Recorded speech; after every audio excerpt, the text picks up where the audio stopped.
Hello दोस्तों, स्वागत है आप सबका आपके अपने YouTube चैनल जॉर्डन्स एकेडमी पर। और दोस्तों, एक बार फिर से मैं आप सबके सामने आ गया हूं अपना एक नया वीडियो लेकर। और इस वीडियो में हम और आप बात करेंगे समास के उदाहरणों के बारे में। और इससे पहले एक वीडियो मैंने बनाया था जिसमें मैंने समास पूरा पढ़ाया है, मतलब उसमें ट्रिक्स भी मैंने आपको बताई है कि आप किस तरीके से समास को पहचान सकते हैं। तो अब जैसा कि मैंने आपसे वादा किया था कि उसी के अनुरूप ये वीडियो आया है, और इस वीडियो में हम आपसे बात करेंगे कि समास के जितने भी संभव उदाहरण हो सकते हैं। उदाहरण से मेरा मतलब कि इस वाले वीडियो लेक्चर में मैंने वो सभी उदाहरण लिए हैं जो इससे पहले किसी न किसी एग्जाम में पूछे जा चुके हैं या फिर भविष्य में आने की संभावनाएं हैं। और इनका संग्रह इस तरह से भी किया गया है कि आप आराम से अब किसी न किसी समास को, मतलब जो भी पेपर में आता है, उसको आप आसानी से पहचान सकेंगे। तो ठीक है दोस्तों, बिना देर करे अपने वीडियो को शुरू करते हैं। ठीक है, तो सबसे पहले तो लिखा है समास के उदाहरण। इसमें नंबर 1 पे आ गया है अव्ययी भाव समास। इस वीडियो में वो लोग भी इंटरेस्ट ले सकते हैं जिन्हें समास की नॉलेज है। ठीक है, तो वो भी इस वीडियो को एक प्रैक्टिस के तौर पर ले सकते हैं। तो जैसा कि आप जानते हैं अव्ययी भाव समास। ठीक है, अब मैं ये वीडियो ये सोचकर पढ़ाऊंगा कि आपको समास के बारे में सब कुछ आता है। अगर नहीं आता तो इसी वीडियो के डिस्क्रिप्शन में जाइए, आपको एक लिंक मिलेगा, उस पर आप क्लिक करेंगे तो वहां पर मैंने पूरा समास समझा रखा है। ठीक है दोस्तों, तो चलिए शुरू करते हैं। तो इस समय सामने लिखा हुआ है अव्ययी भाव समास। तो जैसा कि आप जानते हैं कि अव्ययी भाव समास में जो पहला पद होता है वो हमेशा प्रधान होता है, मतलब पूर्व पद प्रधान होता है और अव्यय होता है। ठीक है, और मैंने जो आपको ट्रिक बताई थी कि मोस्टली ज्यादातर अव्ययी भाव समास में जो पहला पद होगा वो हमेशा, मतलब मोस्टली उपसर्ग होता है। ठीक है, तो उपसर्ग जरूर मिलेगा आपको। तो जैसा कि आप देख सकते हैं रातों रात, ठीक है, रातों रात, तो रात ही रात में। इसी तरीके से अभूतपूर्व, और कोशिश करूंगा मैं आपको इन सब का अर्थ भी बताता चलूं जिससे आपको ये बातें लंबे समय तक याद रह जाएं। ठीक है, तो बने रहिए वीडियो में। अभूतपूर्व, अभूतपूर्व मतलब ऐसा पहले कभी ना हुआ हो, जो कभी ना हुआ हो। यथा रुचि, ठीक है, यथा लग गया, देखो यथा एक उपसर्ग है, तो यथा रुचि मतलब रुचि के अनुसार। आगे बढ़े, आजन्म, आजन्म मतलब जन्म तक। ठीक है, और ये देखिए आ आगे लग रहा है, उपसर्ग है। ठीक है, वो आप समझ रहे होंगे। चलिए फिलहाल हम लोग एग्जांपल देखते हैं। और प्रतिदिन तो प्रत्येक दिन। ठीक है, यथाक्रम क्रम के अनुसार। यावत जीवन, ये थोड़ा सा वर्ड देखिए, ये कुछ ऐसे वर्ड होते हैं जो आपको भ्रमित करेंगे, तो इनको आप याद कर लो। जैसे यहां पे लिखा हुआ है यावत जीवन। ठीक है, यावत जीवन का मतलब होता है कि जब तक जीवन है। ठीक है, यावत जीवन का मतलब जब तक जीवन है। ठीक है, आगे बढ़े, यथा रुचि, यथा रुचि मतलब है रुचि के अनुसार। ठीक, आगे बढ़ेंगे, भरपेट, पेट भर के, याद होगा।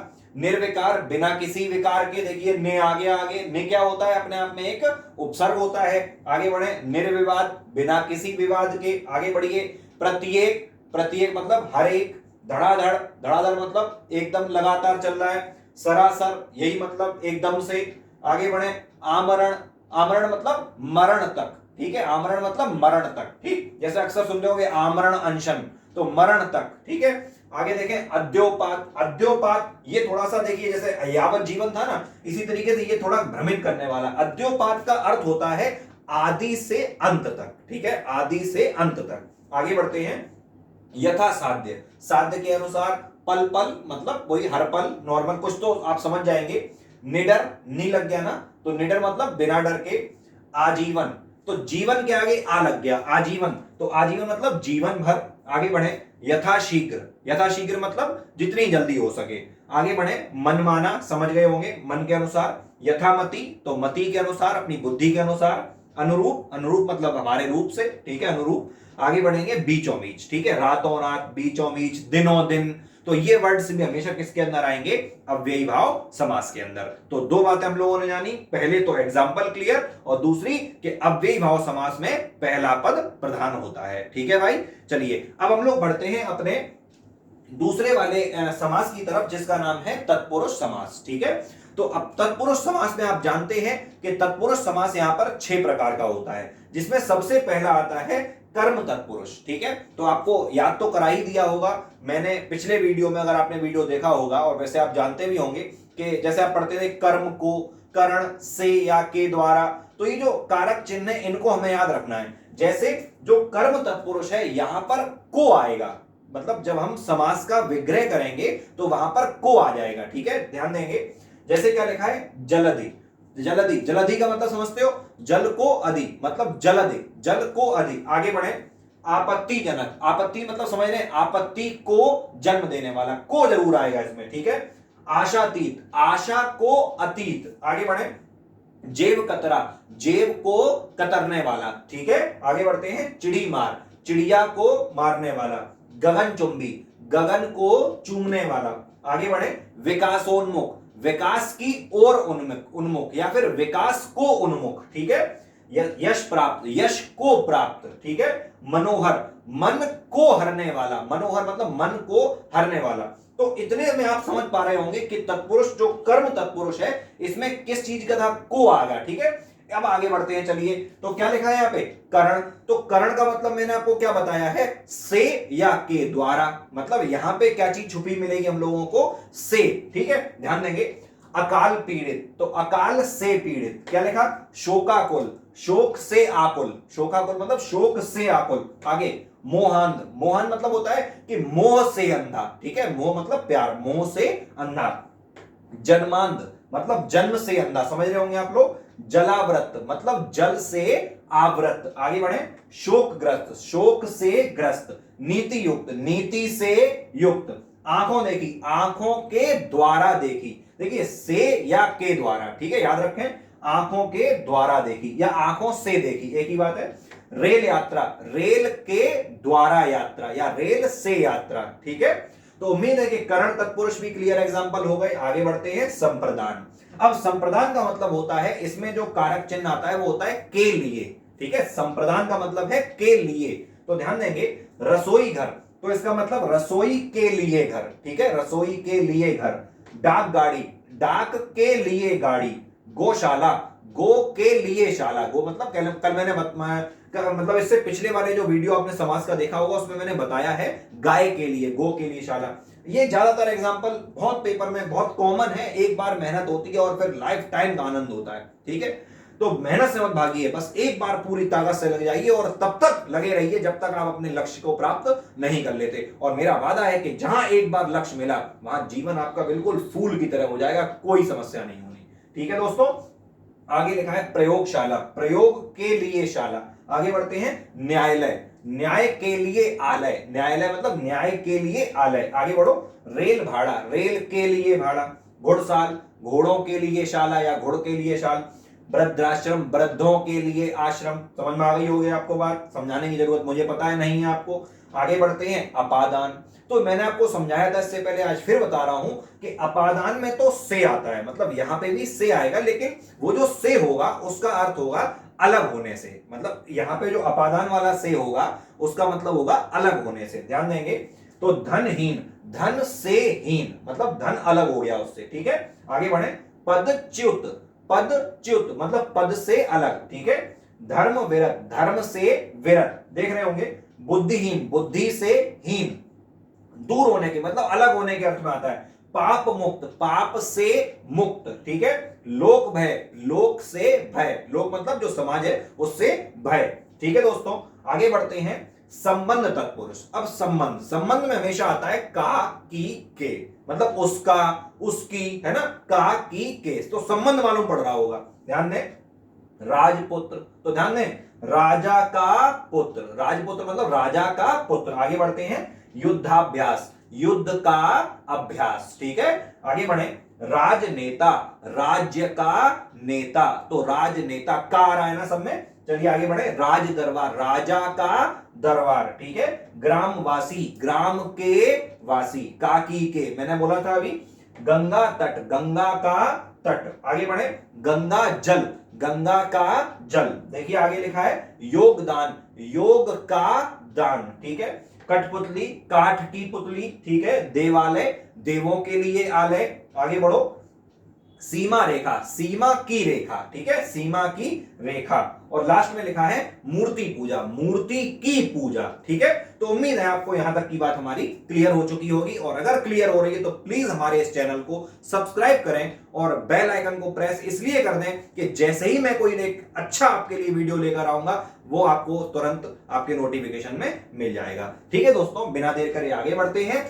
अधिकरण तत्पुरुष पर। तो अधिकरण तत्पुरुष में क्या लिखा है, अधिकरण में क्या होता है, मैं या पर। आपको याद आ गया होगा, मैं या पर, यहां पे छुपा होगा मैं या पर। ध्यान दें, स्नेह मग्न, स्नेह में मग्न। आगे बढ़ो, ध्यान मग्न, ध्यान में मग्न। कवि श्रेष्ठ, कवियों में श्रेष्ठ, ठीक है, कवि श्रेष्ठ। पुरुषोत्तम, पुरुषों में उत्तम, में आ रहा है, ठीक है। आप बीती, आप पर बीती, मैंने अभी बोला मैं या पर आएगा, तो आप पर बीती, ठीक है। देखिए इसका मैं आपको बता दूं, एक बात समझिए कि जब भी हम लोग समास पढ़ते हैं तो उसका अर्थ आना बहुत जरूरी है। जैसे आप बीती का मतलब क्या है, तो आप पर बीती, जहां पर आया आपने तुरंत समझ लिया कि यहां पे अधिकरण तत्पुरुष हो जाएगा। तो एक बार उनका अर्थ तो जानना जरूरी होगा, ठीक है। तो अगला लिखा है देशाटन, देश का अटन, ठीक है, घूमना। मनमौजी, मन में मौजी, ठीक है। ऐसी देशाटन में क्या था, देश में अटन, तो देश में अटन मतलब घूमने के लिए है। मनमौजी मतलब मन में मौजी। सिरदर्द मतलब सिर में दर्द, समझ रहे हैं आप लोग। नराधम, नराधम मतलब नरों में अधम, समझ में आ रहा है। तो इस तरीके से ये हो गया अधिकरण तत्पुरुष। तो उम्मीद है कि तत्पुरुष समास भी आपको अब क्लियर हो चुका होगा। चलिए अब आगे बढ़ते हैं कर्मधारय समास की तरफ। तो कर्मधारय, अच्छा एक बात और जरा ध्यान देंगे हम लोग कि जो हमारा तत्पुरुष समास था, तो तत्पुरुष समास में क्या होता था कि दूसरा वाला पद प्रधान होता था। आपको याद होगा, दूसरा वाला पद प्रधान होता था, ठीक है। अब हम आ गए किस पे, कर्मधारय पे। तो कर्मधारय में क्या होगा, यहां पर भी क्या होगा, दूसरा वाला पद प्रधान होगा। कैसे, तो जरा ध्यान देते चलेंगे और मेरी ट्रिक आपको याद आ गई होगी। अगर नहीं आई तो मैं फिर बोल रहा हूं इस वीडियो में आपको कि यहां पे ज्यादातर आ जाता है जो, ठीक है, इसको याद रखें, है जो।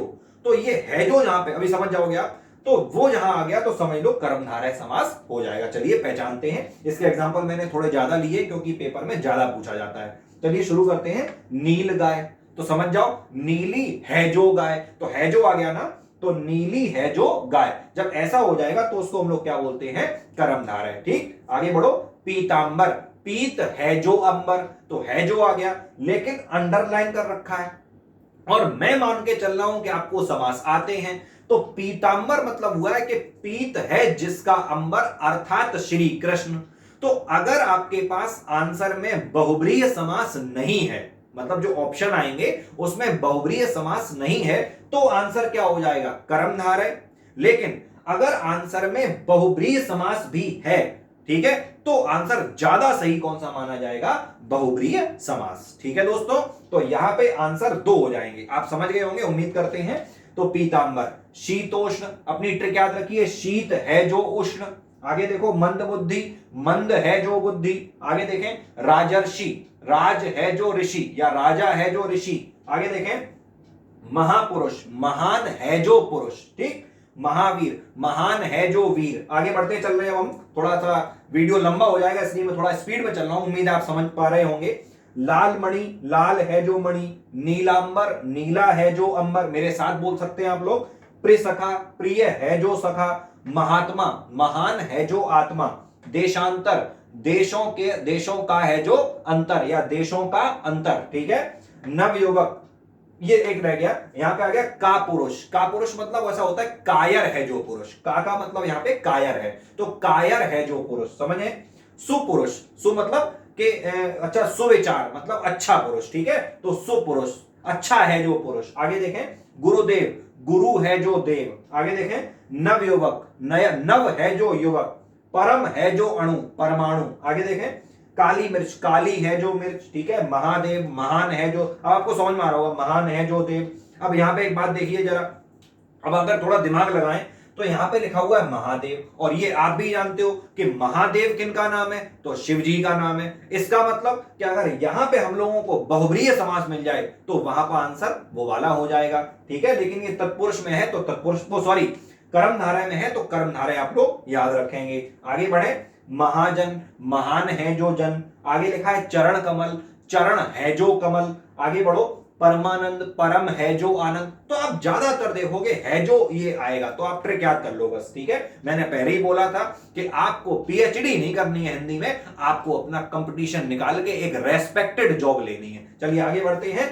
दुरात्मा, दुर मतलब होता है बुरी, तो बुरी है जो आत्मा, ठीक। आगे बढ़े। श्वेत पत्र, श्वेत है जो पत्र, और फिर क्या लिखा है, दीर्घायु, दीर्घ है जो आयु, ठीक है। भगवान करे आप सबकी दीर्घायु हो। तो दोस्तों अब हम लोग इतनी बात तो कर चुके हैं, इसका मतलब अभी तक हम लोग कर्मधारय समास एंड कर चुके हैं। अब बिना देर करे बस इतना सा रह गया है, वीडियो में अभी साथ दिया है तो हमारा साथ आगे भी देंगे। तो चलिए दोस्तों शुरू करते हैं। क्या लिखा हुआ है? द्वंद्व समास।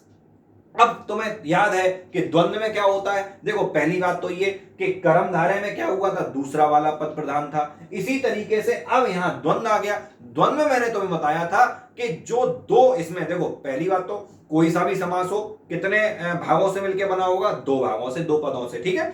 तो इसमें पहला वाला पूर्व पद, दूसरा वाला उत्तर पद। तो इसमें क्या होता है यार कि दोनों पद जरूरी होते हैं। तो याद रखना कि ये एक ऐसा समास है जिसमें दोनों पद प्रधान होते हैं, ठीक है। तो चलिए देखते हैं देश विदेश। और हां, एक बात और याद रखें कि मैंने आपको ट्रिक समझाई होगी कि ऐसा ट्रिक क्यों जरूरी होती है, क्योंकि द्वंद्व और द्विगु ये दोनों नाम एक जैसे हैं। कंफ्यूज ना हो तो सुनो मेरी बात। मैंने क्या किया, द्वंद्व में ऊपर बिंदी लगाई। अगर मैं बिंदी ना लगाता तो बीच में क्या बना देता? ना बना देता। द्वंद्व में क्या बना देता? देखिए इस तरीके समझा दूं आपको। ये देखिए, ये बन जाता है ना द्वंद्व, ठीक है। तो ये द्वंद्व बन जाता। तो देखो ना बन गया ना। अब ये ना कैसा लग रहा है? जैसे एक छोटा सा हाइफन हो, ठीक है। तो जहां पे ज्यादातर हाइफन आ जाएगा वो कौन सा हो जाएगा? द्वंद्व समास। ये इसलिए बताया मैंने कि आप लोग द्विगु और द्वंद्व में कहीं कंफ्यूज ना हो जाए। तो अगर बीच में ना आ रहा है तो देखो इसमें भी क्या आ रहा है, ये देखो हाइफन आ रहा है। चलिए देख लेते हैं। और जो जब आप इनको तोड़ोगे, मतलब ये द्वंद्व समास वाले उदाहरणों का विग्रह करोगे, तोड़ोगे, तो बीच में आ जाएगा और, अथवा, या, है ना, इस तरीके के शब्द आएंगे। देखें, देश विदेश, देश और विदेश, ठीक है, या देश या विदेश, कुछ भी करिए। हरि शंकर, हरि और शंकर। धनुर्बाण, धनुष और बाण। माता और पिता, समझ रहे हैं। पाप या पुण्य, ठीक है। नमक और मिर्च। भला या बुरा, ठीक है। तो ऋषि और मुनि, इसी तरीके से घास और फूस, ठीक है। कूड़ा और कचरा, या फिर 25। देखो अब 25 आ गया। 25 एक संख्या है और तुम्हें कहीं मन में ये ना आ जाए, वैसे मुझे पता है तुम लोग जानते हो, लेकिन 25 में ऐसा लग रहा कोई संख्या, और संख्या जहां पे होती है वो तो भैया द्विगु समास होता है। लेकिन इसमें आप भूल ना करें, 25 का मतलब होता है 5 और 20। तो इसका मतलब और आ गया ना, बीच में टूट के बन रहा है। तो यहां पे कौन सा समास हो जाएगा? द्वंद्व समास हो जाएगा, ध्यान रखें। चलिए अब आगे बढ़ते हैं। अगला लिखा है द्विगु समास, ठीक। अब द्विगु समास क्या है तो थोड़ा सा ध्यान दें। मैंने आपको समझाया था कि द्विगु समास में क्या होगा कि जो पहला वाला पद है वो कैसा होगा? संख्यावाची। और दूसरा वाला पद जो है वो कैसा होगा? कोई भी एक शब्द होगा। लेकिन जो यहां पे प्रधान वर्ड, अगर आप बात करोगे कौन सा पद प्रधान है, तो प्रधान तो दूसरा पद है। याद रखें, द्विगु समास में प्रधान तो दूसरा पद है, लेकिन जो पहला पद है वो हमेशा संख्यावाची होगा। और जो इसमें प्रॉब्लम्स हो जाती हैं वो मैं अभी आपको समझाऊंगा। देखें, नवरत्न, नव मतलब क्या हुआ? 9, तो 9 रत्न। तिराहा, तिराहा समझ रहे हैं, 3 राहों वाला। चौराहा मतलब 4 राहों वाला। त्रिभुज मतलब 3 भुजाओं वाला, ठीक है। तिरंगा, अब है तो तिरंगा में 3 रंग, लेकिन मैंने आपको बताया था अपने पिछले वीडियो में समास वाले में कि जब भी कोई स्पेशल अर्थ निकले, अब तिरंगा तो 3 रंगों का समूह तो है, लेकिन स्पेशल क्या निकला? तो स्पेशल निकला ये, समझ गए होंगे, क्योंकि हमारे भारत का राष्ट्रीय ध्वज जो है वो क्या कहलाता है? तिरंगा कहलाता है। मतलब एक स्पेशल चीज हो गई। और स्पेशल चीज किसमें आती है? हमेशा बहुब्रीहि समास में। तो अगर आंसर में बहुब्रीहि समास नहीं है तो आंसर सही हो जाएगा द्विगु समास। लेकिन अगर आंसर में बहुब्रीहि समास दे दिया तो ज्यादा सही आंसर माना जाएगा बहुब्रीहि समास, ठीक है दोस्तों। तो आगे बढ़ते हैं। तिरंगा, चतुर्भुज। अब यहां पे ध्यान दो। अब चतुर्भुज में है तो भैया बात सही है, 4 भुजाओं वाला चतुर्भुज है, 4 आ रहा है, बिल्कुल सही है। लेकिन चतुर्भुज किन्हें कहते हैं? विष्णु जी को कहते हैं। तो इसलिए आप समझ गए होंगे ज्यादा सही उत्तर कौन सा हो जाएगा? बहुब्रीहि समास। लेकिन यहां अगर बहुब्रीहि आंसर में नहीं है तो फिर आप द्विगु समास लगा सकते हैं, ठीक है। अब आगे बढ़े। द्विगु, अपने आप में द्विगु अगर नाम आ जाए तो इसका मतलब क्या हो जाएगा? द्विगु समास, ठीक है। पंजाब, पंजाब का मतलब समझते हैं 5 नदियों वाला, 5 नदियों का समूह। पंचवटी मतलब द्विगु यहां पे समझ गए होंगे 2 वाला। ऐसे ही पंजाब मतलब 5 है, पंचवटी मतलब 5 है। दशानन, अब यहां पे देखो, दशानन में 10, तो 10 का मतलब क्या होता है? 10। और आनन मतलब क्या होता है? सिर। इसका मतलब जिसके 10 सिर हो, बात समझिए, जिसके 10 सिर हो। अब 10 सिर किसके थे भैया, सब जानते हो, रावण के थे। तो यहां पे रावण के थे, तो इसलिए आंसर ज्यादा सही माना जाएगा, बहुब्रीहि है। और अगर बहुब्रीहि नहीं है तो फिर तो अपना द्विगु हो जाएगा। अष्टाध्यायी, 8 अध्यायों का समूह। अंडरलाइन मैंने इस पर भी किया है, इसलिए क्योंकि अष्टाध्यायी केवल 8 अध्यायों का समूह ही इसका अर्थ नहीं है। आपने एक पुस्तक का नाम सुना होगा, उसका नाम भी अष्टाध्यायी है, और वो अष्टाध्यायी किसने लिखी है ये मैं चाहता हूं कि आप हमारे कमेंट में हमें बताएं। ठीक है, कमेंट करके बताइए कि अष्टाध्यायी किसकी पुस्तक है। ठीक है दोस्तों, चलिए आगे बढ़ते हैं। नवग्रह, 9 ग्रह, ठीक है। चतुर्वेदी, 4 वेद हो गए। 4 पाई, 4 पायों वाली। त्रिफला मतलब 3 फलों का समूह। तो उम्मीद है आपको इतनी बात हमारी क्लियर हो गई होगी। चलिए अब बिल्कुल वीडियो के एंड में आ चुके हैं, देखेंगे एक बार जरा बहुब्रीहि समास। ठीक है, तो अब हम बहुब्रीहि समास, और आप हमारे वीडियो में एक चीज तो जानते ही होंगे कि मैं अपने हर वीडियो में आपसे एक क्वेश्चन पूछता हूं जो कि हमारे फिल्म का डायलॉग होता है। आप जानते हैं मुझे फिल्मों से बहुत प्यार है, और पिछले वाले वीडियो में हमने जो पूछा था वो तो आप जानते ही हैं। इस वाले वीडियो का क्वेश्चन है कि कितने आदमी थे। ठीक है, आप क्वेश्चन समझ गए, कितने आदमी थे। तो अब आपको बताना है कमेंट करके कि ये किस मूवी का डायलॉग है। ठीक है दोस्तों, ये हमारा एक सेशन रहता है, मुझे मजा आता है इन चीजों में। तो देखते हैं आप लोगों को फिल्मों की कितनी नॉलेज है, क्योंकि जितनी जरूरी पढ़ाई है उतना ही जरूरी इंटरटेनमेंट भी है। अगर इसी में घुसे रहोगे, इसी में पूरा दिमाग लगाओगे तो बोर हो सकते हो, इसलिए बीच बीच में थोड़ा सा एंटरटेनमेंट जरूरी होता है। तो चलिए अब बिना देर करे फिर से अपने लास्ट समास की तरफ आते हैं। लिखा हुआ है बहुब्रीहि समास। अब बहुब्रीहि समास का मतलब क्या हुआ कि आप समझेंगे कि मैंने आपको यह समझाया था कि ये एक ऐसा समास होता है जिसमें ना तो पूर्व पद प्रधान होगा और ना ही उत्तर पद प्रधान होगा। इसका मतलब क्या हुआ कि ऐसा एकमात्र समास जिसमें ना तो पूर्व पद प्रधान होगा और ना ही उत्तर पद, मतलब कोई एक तीसरा पद प्रधान होगा, तो उस वाले समास को हम लोग क्या कहते हैं, बहुब्रीहि समास। मतलब ये कि उस समास से हटके नया अर्थ निकलता है। फॉर एग्जाम्पल लंबोदर, तो लंबोदर का मतलब तो गणेश होता है भाई, गणेश जी का मतलब ही तो हुआ लंबोदर। तो वो एक तीसरा अर्थ निकला जाके, यहां से कोई रिलेशन नहीं था। तो ऐसे क्या होते हैं हमेशा, बहुब्रीहि है। और जो ट्रिक मैंने आपको बताई थी वो फिर जान लें कि ज्यादातर इनमें पर्यायवाची शब्दों का प्रयोग होता है। ठीक है, पर्यायवाची शब्द अगर मोस्टली मिल गया है तो फिर आप याद रखें कि ये बहुब्रीहि समास होगा। चलिए आगे बढ़ते हैं।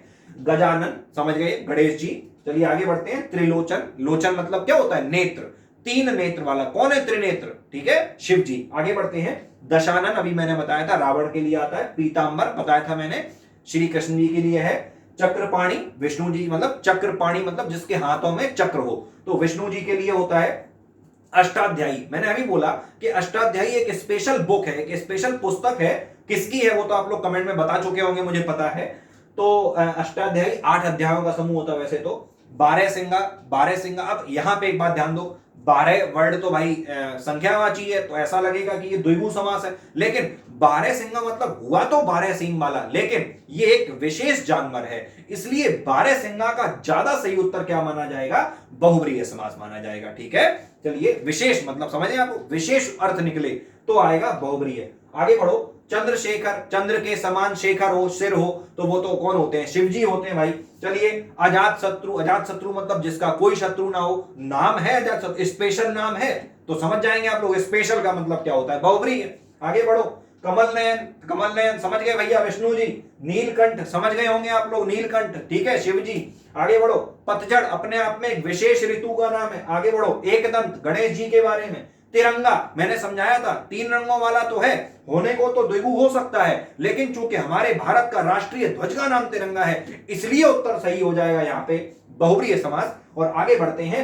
चतुर्भुज, चतुर्भुज का मतलब है 4 भुजाओं वाला, और 4 भुजाओं वाले कौन है, हमारे विष्णु जी। तो चलिए विष्णु जी की कृपा से अब इस वीडियो को हम यहाँ पर एंड करते हैं, और उम्मीद करते हैं आपको हमारा ये वीडियो पसंद आया होगा। और अगर पसंद आया तो इस तरीके के वीडियोस को हमेशा देखते रहने के लिए प्लीज हमारे चैनल को सब्सक्राइब करें और बेल आइकन को प्रेस कर दें। ठीक है, और अपनी पुरानी बात, लाइक, शेयर और सब्सक्राइब। अपना भला करो और दूसरों को करो, क्योंकि दूसरों का भला करोगे तो अपना भला हो ही जाता है। और यह ध्यान रखना कि अगर दूसरों का भला करोगे तो भले ही वो कोई ना देखे, ऊपर वाला सब देखता है। और 100% है कि अगर आपने कोई भी अच्छा कर्म किया है अपने जीवन में तो फिर कभी भी आपकी हार नहीं हो सकती। भले ही वो अच्छा कर्म किसी ने नहीं देखा, लेकिन ऊपर वाला सब देख रहा है, ऊपर वाला सब देख रहा है, तो आप समझ जाइए कि आपको उस अच्छे कर्म का फल 100% मिल ही जाएगा। तो अगर आपको लगता है ये वीडियो लाभ का है तो आप वीडियो को चाहें तो शेयर भी कर सकते हैं। ठीक है दोस्तों, तो उम्मीद करता हूं ये वीडियो अच्छा होगा।